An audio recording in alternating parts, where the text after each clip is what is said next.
October 11th, 1992. In a single day, Deion Sanders tried to play two professional sports games in two cities, thousands of miles apart, catching a helicopter between stadiums. No other athlete in history has even come close. Deion wasn't just fast. He ran a 4.2740, then invented his own position, then made the NFL his stage and Major League Baseball his second act. He was the only person to ever star in both a Super Bowl and a World Series. In a world obsessed with stats and highlights, this is the story of the one man no one can ever duplicate. There will never be another Deion Sanders. And the reason why is bigger, stranger, and more daring than you think. So, how did he do the impossible? And what did it cost?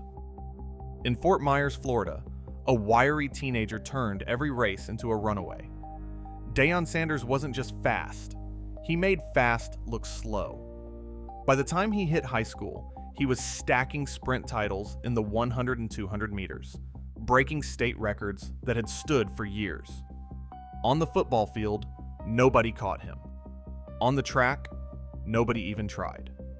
Coaches clocked him at 4.27 seconds in the 40-yard dash, among the fastest times ever recorded at the NFL Combine. That number still echoes through draft rooms and highlight reels, a benchmark that almost no one touches. Even before the world knew his name, Deion's speed was a weapon. It got him out of Fort Myers, past defenders, past doubt. He could turn a routine play into a foot race, and turn a foot race into a memory. Every coach, every scout, every teammate. Once they saw him run, they understood. He didn't just play the game, he outran it. Speed alone never made Deion Sanders untouchable. It was the way he moved, light on his toes, hips loose, never letting his heels kiss the turf. The bicycle step. While most corners set their foot flat and drove off the heel, Deion planted with his forefoot and exploded, as if the ground was too hot to linger. This wasn't just flash, it was science. The toe-first plant let him flip his hips in a blink, cut without losing speed, and mirror receivers step for step. Coaches called it unorthodox. Teammates tried to copy it and wound up tangled. The T-step was safer, more stable, but it couldn't match the way Deion floated through transitions. Film doesn't lie. He broke on routes with a single, elastic step, never out of position, never off balance. Rod Woodson, a Hall of Famer himself, watched the tape and shook his head. "He was a better athlete than I was," Woodson said. "That footwork closed windows before quarterbacks even saw them. It turned half the field into a no-fly zone. Technique made talent terrifying, and in Deion's hands, even the basics became a weapon." September 10th, 1989. Atlanta. First NFL game, first punt return. Deion. Sanders fields the ball, hesitates for a single heartbeat, then slices through the coverage. 68 yards later, he's in the end zone, arms wide, defenders trailing in disbelief. That wasn't just a touchdown. That was an arrival. The league had never seen a debut like it. But the real play started long before the whistle. In a cramped Florida State dorm room, Deion and his friends dreamed up something bigger than football, a persona that would outshine any stat line. Primetime, not just a nickname, a business plan. He watched the paychecks for cornerbacks, saw how little attention they got, and decided to change the rules. If you want to get paid, you have to get noticed. So he turned every walk to the locker room into a runway, every post-game quote into a headline. Bandanas, gold chains, a high step that made highlight reels mandatory viewing. He wasn't just playing the position, he was selling it, branding it, making sure the world knew his name. On day one, he scored. By sunset, everyone in the league knew Deion Sanders had arrived, and so had primetime. By 1992, Deion Sanders was doing what nobody else dared. He suited up for the Atlanta Falcons on Sundays, then switched cleats and hit the diamond for the Braves. In the NFL, he led the league in kickoff return yards, flipping field position with every touch. On the baseball field, he was a triples machine, one of the fastest in the National League, turning routine singles into chaos for outfielders. No one else has led major pro leagues in both football returns and baseball triples in the same year. Not Bo, not anyone. October 11th, 1992 pushed the limits even further. Falcons game in Miami, then a race against the clock. Private jet, helicopter, 2 cities, 2 teams, all in one day. Deion played every defensive snap against Dan Marino, took returns, caught a pass, and still found time for IV fluids before sprinting for the airport. By nightfall, he was in Pittsburgh, Braves uniform on, ready for the National League playoffs. He never stepped onto the field that night, but just being there, suited up, available, after a full NFL game, became legend. No athlete before or since has played in both a Super Bowl and a World Series. That season, Deion Sanders did the impossible and made it look routine. October 11th, 1992. The clock never stopped, and neither did Deion Sanders.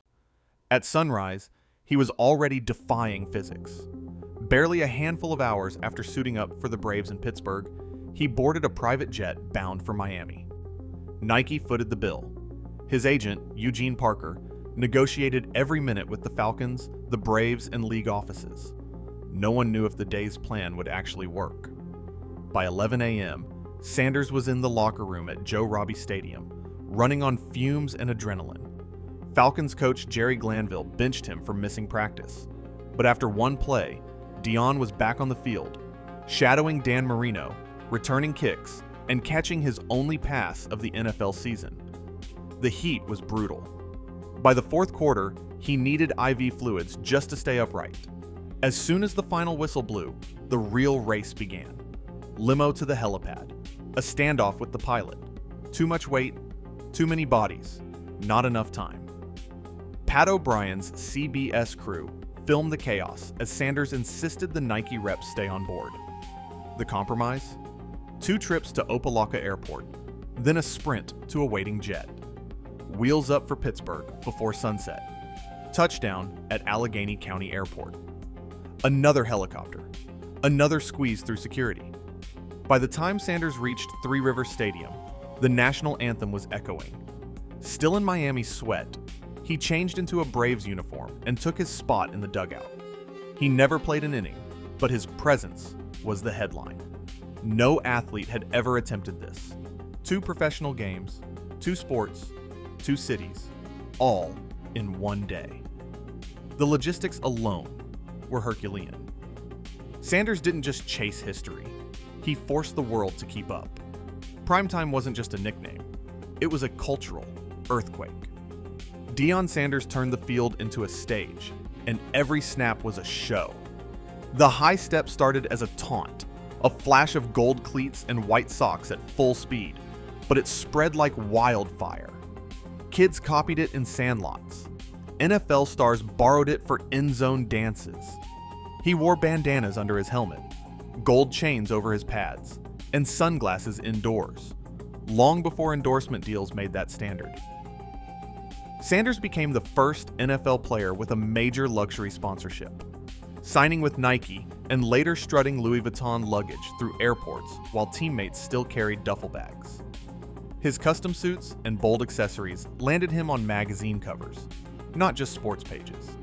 Even his entrances, limos, fur coats, a walk that said everything, became appointment viewing. The message was simple. If you look good, you feel good. And if you feel good, you play good. That catchphrase echoed through locker rooms and sneaker commercials, rewriting the playbook for athlete branding. Deion didn't just change how players celebrated. He changed what athletes could be. Style icons, business partners, headline makers. The ripple effect reached every level, from high school highlight reels to Madison Avenue boardrooms.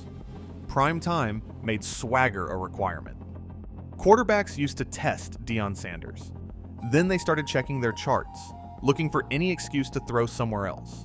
By the mid-1990s, targeting him became a risk most coaches refused to take. Some games, Sanders saw fewer than 3 passes thrown his direction. Heat maps from those seasons look lopsided.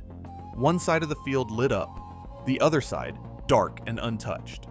But even when the ball did come his way, disaster often followed for the offense. In 1994, back in Atlanta as a 49er, he baited Jeff George into a throw, snatched it, and streaked 93 yards the other way.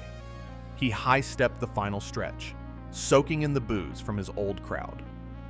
That was his 3rd touchdown return of over 90 yards that season, an NFL record. Teams started scripting entire game plans just to avoid him. Some weeks, the best receiver on the roster would run decoy routes, drawing Sanders away from the action, hoping to open up the rest of the field. It rarely worked. He finished that year with 6 interceptions, 3 touchdowns, and over 300 return yards. The message was clear: challenge him and you pay. Offenses learned to fear his shadow. Coaches learned to erase half their own playbook. That's what a true shutdown corner looks like. San Francisco needed a miracle. 2 straight years, the Cowboys slammed the door on their Super Bowl hopes. Then came a 1-year offer, $1.13 million base, stacked with playoff and performance incentives. Deion Sanders took it. He didn't ask for comfort or a long-term deal. He asked for a chance to win. From day one, the 49ers defense looked different. Receivers flinched at the line. Quarterbacks checked their progressions twice, then threw away from his shadow. 6 interceptions, 3 touchdowns, and a Defensive Player of the Year trophy, all in a single season.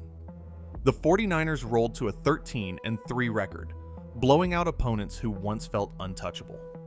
Sanders didn't just fit in, he tilted the entire balance of the NFC. Every practice, every Sunday, he brought the same message. If you want a ring, you bet on yourself. Teammates called him the missing piece. Coaches called it the best bargain in football. By January, the only thing left was Dallas.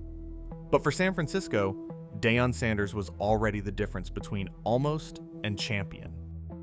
Dallas didn't just want Deion Sanders, they needed him. Jerry Jones opened the vault, handing Sanders a 7-year, $35 million contract, the richest deal ever for a defender. $11 million guaranteed, front-loaded with bonuses that bent the limits of the NFL's salary cap. The Cowboys used accounting tricks, voidable years, stacked roster bonuses to make it work. Other teams called foul. The league office took notes. The result was the so-called Deion rule, a new policy forcing teams to count those phantom years against the cap if a player left early. But at the time, it was legal. And it was brilliant. Eugene Parker, Deion's agent, wrote the playbook. He negotiated multi-sport clauses, exclusive endorsements, and a payday that made cornerbacks rethink their value. Sanders didn't just sign a contract. He reset the market. The Cowboys got what they paid for.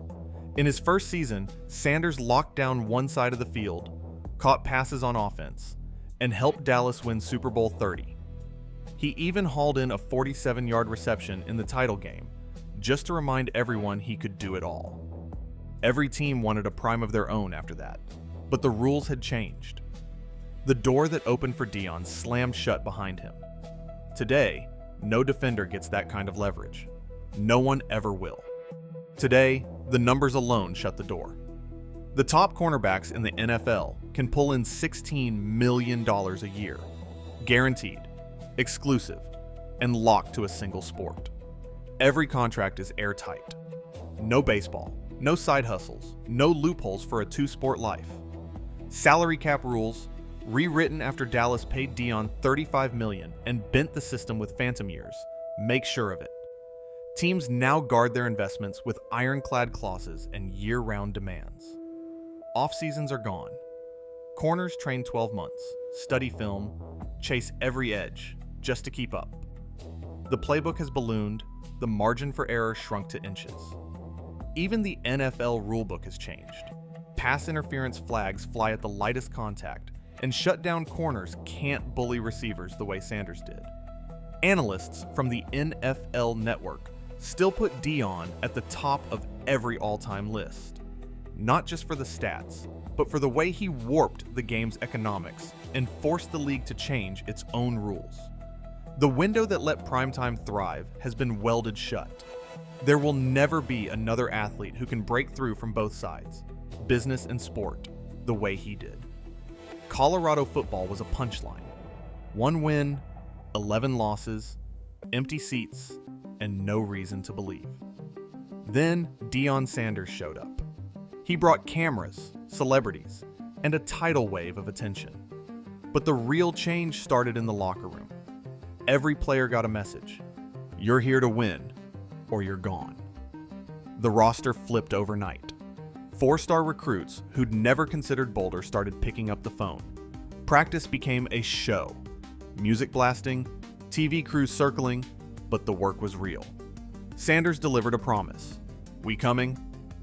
And suddenly, everyone was watching. The season opener against TCU drew more than 7 million viewers, a number unheard of for Colorado football. Recruits flocked to campus, drawn by the chance to play for a living legend.